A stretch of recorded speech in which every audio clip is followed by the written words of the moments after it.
আজকে এক কাস্টমার ভাই তার মানে সকাল সকালে পুরা রাগি আইছে আয়না কইতেছে যে ভাই আমার মোবাইলে তো হোয়াটসঅ্যাপে কোনো ভিডিও কল হইতেছে না। তো আপনারা কি মোবাইল দিচ্ছেন, মোবাইল ঘুরিয়ে নেন। তো আমি হোয়াটসঅ্যাপটা টিপি করার পরে দেখলাম যে আসলেই কোনো ভিডিও কল হয় না। তো মোবাইলটা আমি টিপি করার পরে ডাইরেক্ট হোয়াটসঅ্যাপের মধ্যে যায় না, প্রবলেমটা দেখুন অ্যাকচুয়ালি কি হয়েছে।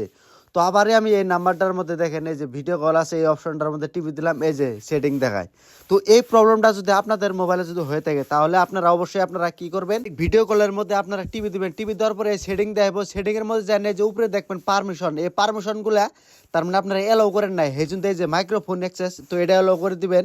এখানে এই যে ক্যামেরা, তার মানে এটাও এলাও করে দিবেন। এখানে যতগুলো মানে পারমিশন আছে যে লোকেশন এসএমএস সম্পূর্ণ বস্তু আপনারা এলাও করে দিবেন। এলাও করে দেওয়ার পরে কিন্তু আপনার প্রবলেম সলভ। এইরকম সমস্যা যদি আপনার মোবাইলে হয়ে থাকে তাহলে অবশ্যই আপনারা এই ভিডিওটা শেয়ার দিয়ে রাখেন। রাখার পরে দেখেন আপনারা এই ভিডিওটা দেখে শিখারবেন। দেখেন আমি মোবাইলটা প্রবলেমটা ভালো করলাম। তো এরকম ইনফরমেশন জানার জন্য অবশ্যই আপনারা আমার এই পেজটা ফলো করেন। দেখেন কাস্টমার ভাই কি হ্যাপি, তার মানে এই প্রবলেমটা বহুত দিন ধরে আসছিল, আমি এক টিভিতে মোবাইলটা ঠিক করে দিলাম। তো ভিডিওটা যার যার মোবাইলের সম্মুখে গেছে প্লিজ ভাই আবারই করতেছি ভিডিওটা শেয়ার দিয়ে রাখেন।